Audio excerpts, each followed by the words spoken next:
आप सभी को नमस्कार। YouTube चैनल पर आपका हार्दिक अभिनंदन है, स्वागत करता हूं आप सभी का।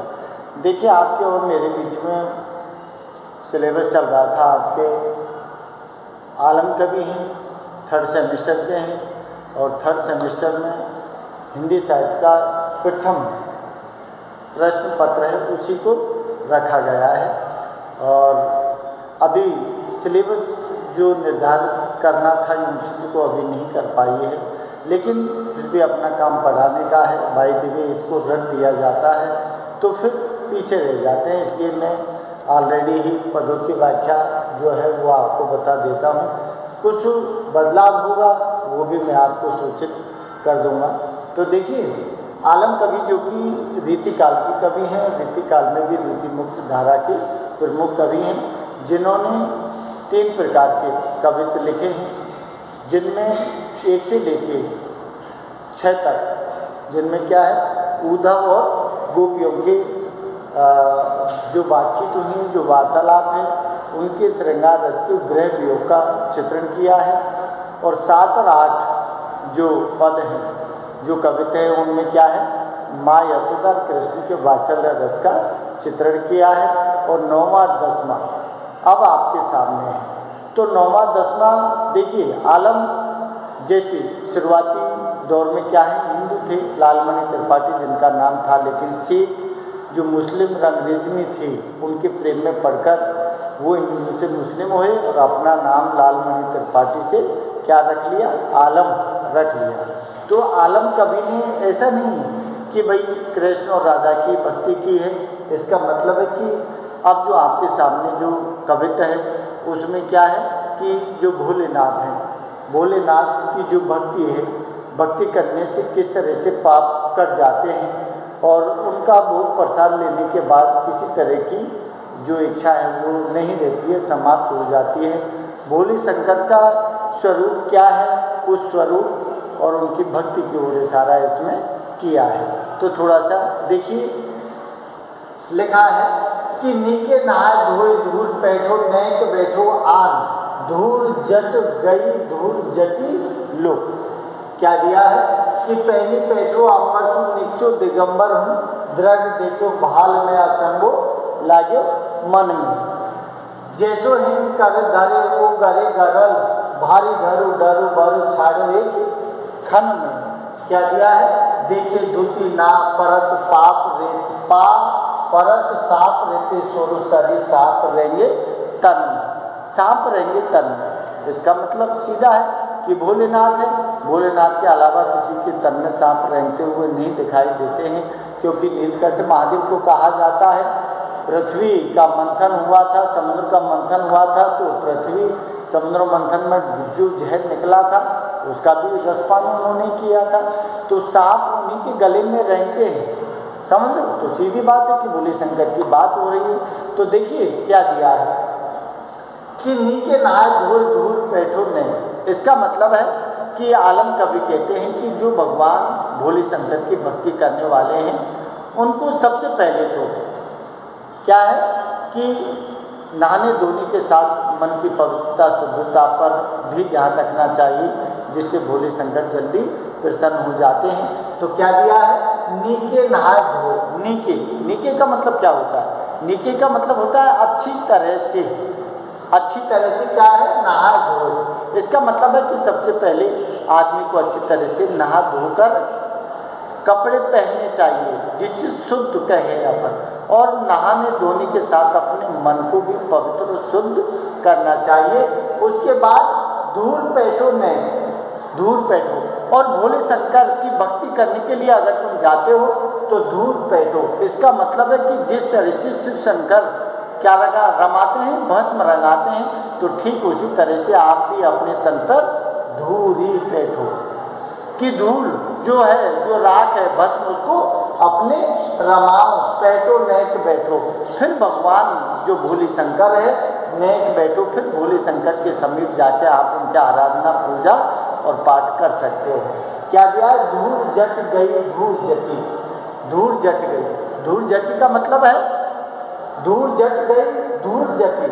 अब धूल जटी, एक धूल जटी का मतलब है शिव शंकर से। अरे धूल जटी बोला है शिव शंकर कि जो धूल की जटाओं को धारण करने वाले हैं कौन? शिव शंकर।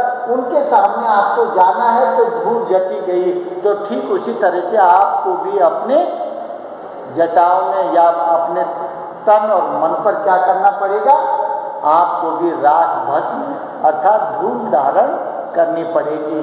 क्या दिया है? लो भवन में। लो भवन इसका मतलब है कि शिव शंकर का जो भवन है अर्थात जिसको हम देवालय बोलते हैं, जहाँ भोले शंकर का निवास है ना, उसमें आप जाकर भगवान की भक्ति कीजिए। जैसे शिव शंकर अवघड़दानी हैं, जैसे अवधूत सन्यासी हैं, ठीक उसी तरह से आपको भी होना पड़ेगा। तो भगवान की भक्ति आपको आराम से हो जाएगी। क्या दिया है?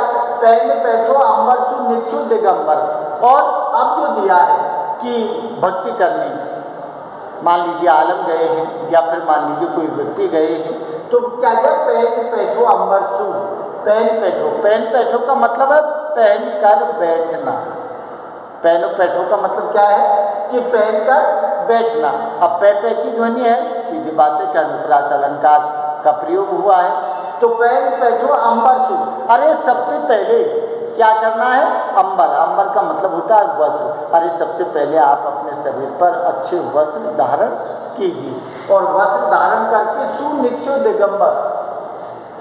सुनिक्षो। अब देखिए कोई भी भक्त है या फिर आलम कवि जो है वो ये कहता है कि अंबर सुनिक्षो दिगंबर। दिगंबर कौन है? दिगंबर दिक प्लस अंबर। कौन सी है? व्यंजन संधि है ना, दिक प्लस अंबर।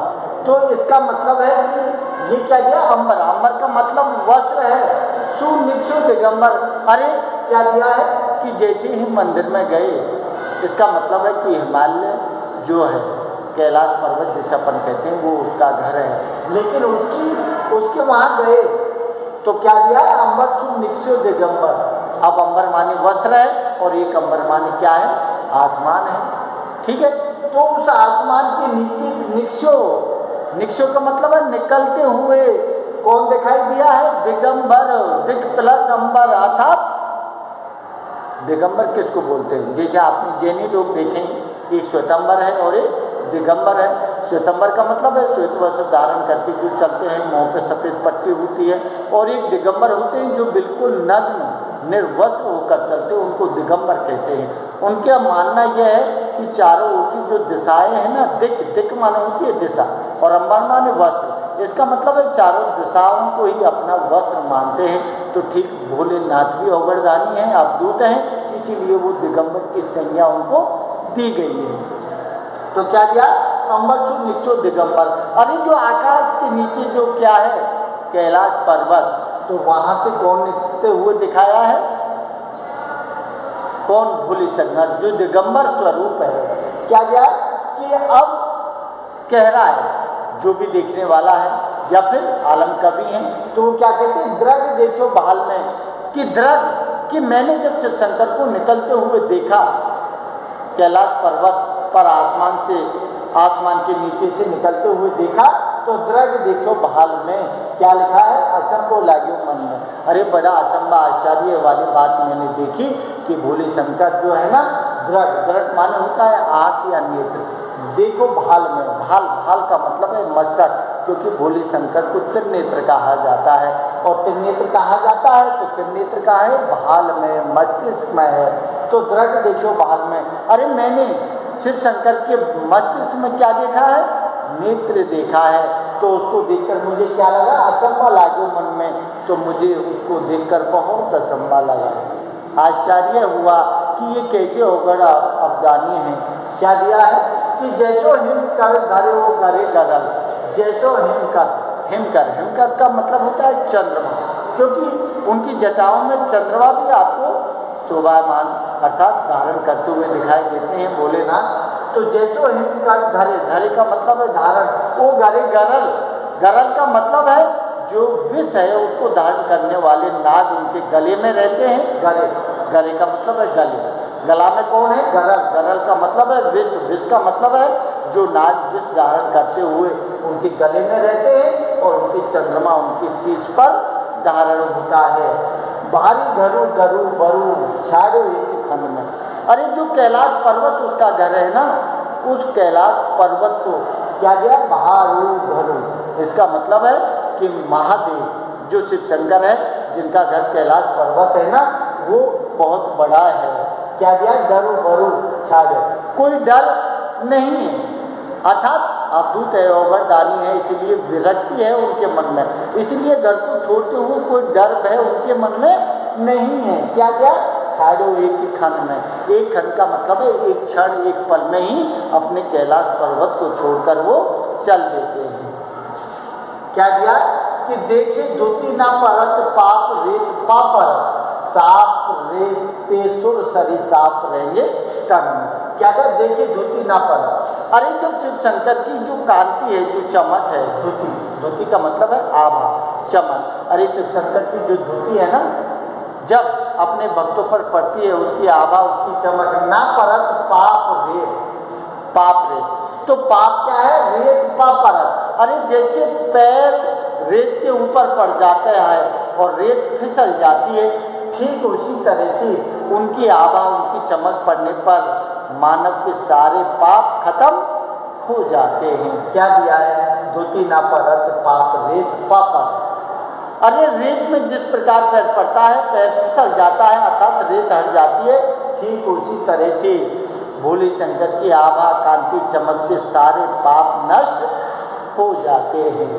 क्या दिया, साप रेती सुर सरी साप रहेंगे तन में, साप रहेंगे, साप, सापरे, सापरे का मतलब है सपेरे की भांति। अरे सांप सपेरों के पास होते हैं, तो सापरे, सापरे का मतलब है सपेरों की भांति उनके शरीर में क्या रहते हैं, सांप रहते हैं। और क्या दिया, सुर सरी, सुर, सुर माने देवता, शरीर, शरीर का मतलब है सरिता, सरिता मीन्स है नदी। इसका मतलब है कि उनकी जटाओं में क्या है, गंगा धारण किए हुए हैं।